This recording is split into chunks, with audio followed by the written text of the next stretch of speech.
Nous avons des mises à jour sur la théorie, appelons-la conspirationniste, selon laquelle Donald Trump agirait en coulisses pour que Skydance Paramount rachète Warner Bros.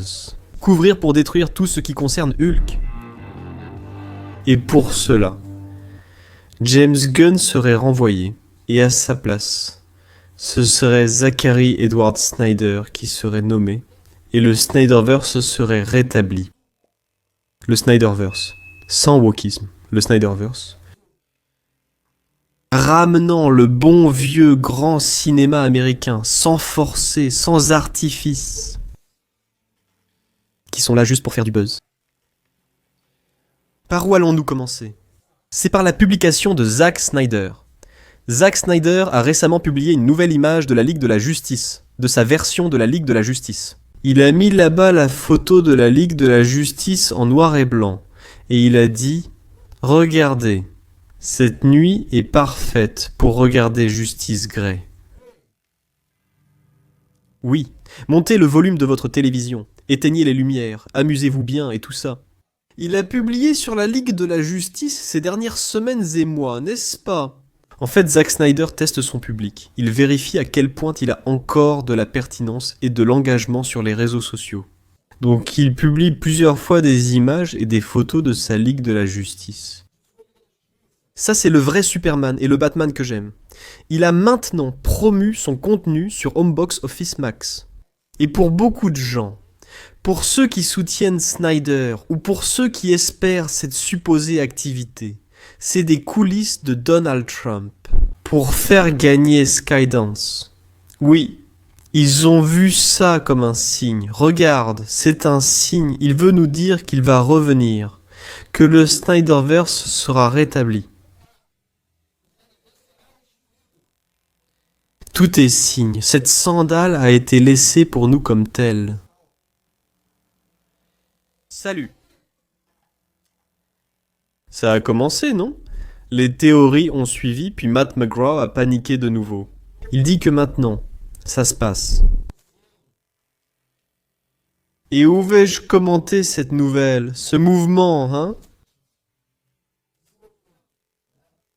Tout d'abord, les chances de Skydance s'amenuisent à chaque minute. Et Skydance, qui, propriétaire de Paramount, à travers la famille Ellison, a tenté une acquisition hostile de Warner, a essayé d'acheter les actions en dehors du marché, pour pouvoir obliger la direction à annuler le contrat avec Netflix, à annuler l'activité avec Netflix et à refaire celle-ci. Cette négociation d'achat avec Skydance ne fonctionne pas. Warner a refusé l'acquisition hostile. Ce n'est pas une question de montant d'argent, mais plutôt de niveau de sécurité que Netflix offrirait. Là, tu peux interpréter la sécurité comme tu veux, n'est-ce pas ? Ne te trompe pas. Il n'y a ni gentil ni camp du bien ou du mal dans cette histoire. Tout le monde veut la même chose. De l'argent, du pouvoir. Alors, Skydance n'a presque plus aucune chance. Donald Trump a déjà quitté ce navire et critiqué le personnel de Skydance, récemment, à cause de les émissions 60 minutes qui a invité un de ses adversaires pour une interview. Le gars a dit plein de choses sur Trump. Trump s'est énervé. La Paramount elle-même est aussi un exemple ici, en supprimant toutes les critiques envers le gouvernement américain, pour pouvoir obtenir quelque chose. Un conglomérat médiatique favorable aux républicains. Tu vois que South Park a un contrat renouvelé d'1 milliard de dollars. En plus, Zachary Snyder, il a déclaré ouvertement qu'il vote pour les démocrates. Il l'a dit dans plusieurs interviews. Donc non, ce n'est même pas un partisan de Trump qui pourrait justifier une chose par l'autre. Donc c'est difficile. C'est difficile d'arriver à un point dans cette histoire-là. Que ça ait un certain sens. Que ça ait un certain sens. Parce qu'il ne s'agit pas seulement du but politique de renvoyer James Gunn pour mettre Zack Snyder à sa place. Donc politiquement, ça n'a pas beaucoup de sens. Le film Superman contient des citations qui peuvent t'amener à interpréter que les États-Unis sont en quelque sorte le méchant du monde. Comme si on ne pouvait pas non plus lire cela chez Zack Snyder. Il devient donc très difficile d'expliquer politiquement la logique de ce mouvement. Je crois que ces deux éléments se sont rejoints. C'est le groupe qui veut absolument le retour du Snyderverse, peu importe comment. Et il croit que ce mouvement peut favoriser, qu'une nouvelle campagne en ligne peut émerger. C'est ça ? Paramount pourrait conclure l'affaire et serait plus encline au Snyder Cut que Netflix, qui a déjà licencié Zack Snyder et annulé ses projets.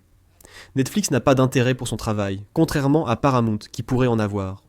Le contrat de James Gunn vient d'être prolongé, lui et Peter Safran. Et il y a une compréhension que les postes de créativité chez Warner Bros.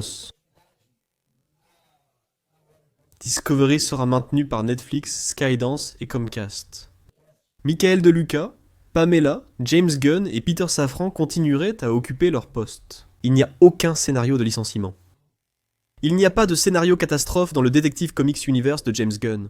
Il est trop tôt pour parler de désastre. Cela pourrait arriver dans les prochaines années, mais ce n'est pas le cas pour l'instant. Rien. Sous aucun angle, sauf dans la paranoïa. Et quand on mélange avec la politique, ça devient encore plus paranoïaque. On arrive à la conclusion qu'il y a une manipulation autour de l'achat de Warner pour rétablir le Snyderverse comme une forme d'engagement politique dans la guerre culturelle. C'est vraiment fou, ça frôle la folie, ça n'a aucun sens. Très bien. Il peut y avoir une tentative de Netflix d'absorber Warner pour avoir un contrôle créatif, pour avoir une influence sur l'univers du cinéma. Il peut y avoir, dans le cas de Skydance, une volonté de prendre le contrôle de Cable News Network pour créer une forme de distribution. Et des médias et le contrôle du récit. Ça d'accord. Je peux même, sur une autre chaîne ou discussion sur un autre sujet, admettre qu'il y a toujours un certain intérêt politique. Derrière ces grandes acquisitions, ces grands mouvements, ces grandes affaires qui impliquent des milliards de dollars. Mais mettre la Ligue de Justice au milieu de l'histoire et un échange de Gump par Snyder, à des fins politiques. Snyder est aussi anti-Trump que Gump, donc c'est échanger 6 contre une demi-douzaine. Ne tombe pas dans ce piège. Non, ce n'était pas pour cette fois. Peut-être un jour avec Yatta. Parfois, on a une Ligue de la Justice 2 et 3 versions pirates dans les prochaines années, et là on se calme un peu. Voilà, c'est tout. A plus, à bientôt, à tout de suite, salut. Quatreauquoise publie au moins 3 vidéos chaque jour, du lundi au dimanche. Si tu as aimé, voici d'autres suggestions. N'oublie pas de laisser un like, un commentaire, de t'abonner si ce n'est pas déjà fait, et d'activer la cloche pour recevoir les nouvelles notifications. Merci beaucoup, à la prochaine.